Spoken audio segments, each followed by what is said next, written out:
Moses గారు, Paul Moses గారు, right. ప్రభు అయిన యేసుక్రీస్తు నామములో గ్రామ ప్రజలైన మీ అందరికీ కూడా ఓకే, ప్రభు అయిన యేసుక్రీస్తు నామములో శుభాలు వందనాలు తెలియజేస్తున్నానండి.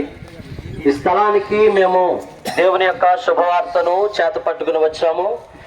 అదేమనగా ప్రభు అయిన యేసుక్రీస్తు మిమ్మల్ని అందరినీ ప్రేమిస్తూ ఉన్నాడు గనుక ఆయన ఒక మాట అంటూ ఉన్నాడు. ఆ మాటను మీకు శుభప్రదంగా చెప్పడానికి స్థలానికి తీసుకుని రాబడ్డాం.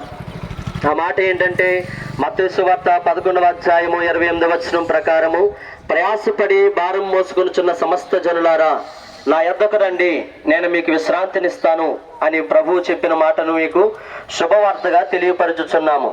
కనుక ఈ లోకంలో మనం అనేక ప్రయాసలు భారాలు కలిగి మన జీవితాలను నెట్టుకొస్తూ ఉన్నాము.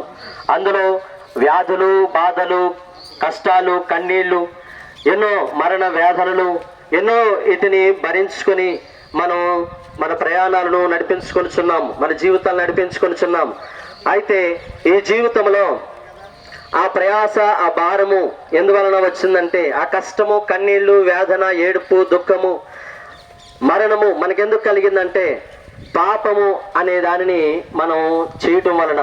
కాబట్టి ప్రపంచంలోని ప్రజలందరూ కూడా ఏ భేదము లేదు, అందరిలో పాపము చేసి దేవుడు అనుగ్రహించు మహిమను పొందలేకపోతున్నారని దేవుని లేఖనము తెలియజేస్తూ ఉన్నది. కనుక అందరూ పాపము చేసిన వారే, పాపము లేని వారు ఎవరును ఈ లోకములో లేరు.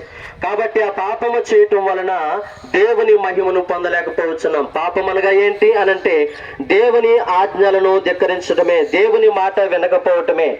ఆజ్ఞాతిక్రమమే పాపమని బైబిల్ చెప్తుంది. కనుక దేవుని ఆజ్ఞలను, దేవుని మాటలను వెనక మనుషుడు పాపమును కొని తెచ్చుకున్నాడు. ఆ పాపం వలననే ఈ లోకంలో మనుషులందరికీ మరణము, ఏడుపు, కన్నీరు, ప్రయాస, కష్టము, శ్రమలు, శోధనలు ఎన్నో ఈ లోకంలో ఎదుర్కొంటూ ఉన్నాం. కాబట్టి ప్రభు అయిన యేసు మీకు అందించుచున్న శుభవార్త ఏంటంటే, ఆ రకంగా ప్రయాసపడి భారం మోసుకొనిచున్న సమస్త జనులారా నా యొద్దకు రండి అని ప్రభు అయిన యేసు మిమ్మల్ని అందరికీ పిలుపునిస్తూ ఉన్నాడు. అది ప్రేమతో కూడిన పిలుపు. ప్రభు అయిన యేసుక్రీస్తు మిమ్మల్ని పిలుచుచున్నాడు ప్రేమతో. కనుక ఆ పిలుపుని ఎవరైతే అందుకొని ఆయన సన్నిధిని వస్తారో వారు ఆ ప్రయాసల నుండి, భారము నుండి విడుదల పొందుతారని దేవుని లేఖనం సెలవిస్తుంది. అదే మాటను మీకు తెలియజేస్తున్నాము.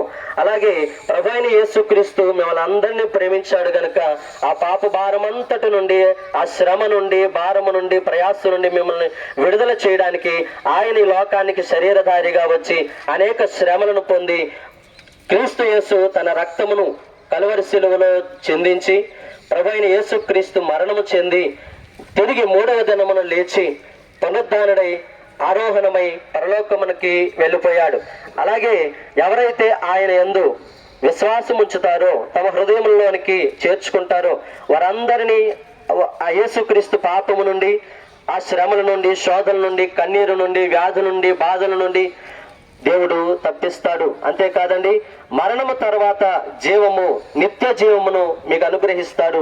కాబట్టి ఎవరైతే తమ పాపములను ఒప్పుకొని యేసుక్రీస్తును సొంత రక్షకునిగా అంగీకరిస్తారో, తమ హృదయంలోనికి చేర్చుకుంటారో, ఎవరైతే ఆయనను సొంత రక్షకునిగా అంగీకరించి ప్రభువా నా పాపమును మన్నించి నీ బిడ్డగా నన్ను చేర్చుకో, నీ రాజ్యంలోనికి నన్ను చేర్చుకో, జ్ఞాపకం చేసుకొని ఎవరైతే పశ్చాత్తాపము కలిగి దేవుని సన్నిధిని మొరపెడతారో, ప్రభు అయిన యేసుక్రీస్తును తమ సొంత రక్షకునిగా అంగీకరిస్తారో వారు పరలోక రాజ్యమునకు అర్హులమవుతారు.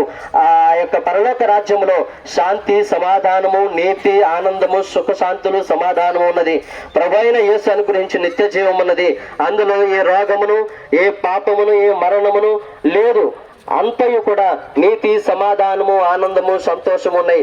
అటువంటి రాజ్యాన్ని ప్రభు అయిన యేసుక్రీస్తు ప్రేమతో మీకు యేసుక్రీస్తుని ప్రభువుగా, రక్షకునిగా అంగీకరించడానికి ఇవ్వడానికి సిద్ధంగా ఉన్నాడు. కనుక మీరు ప్రభు అయిన యేసుక్రీస్తును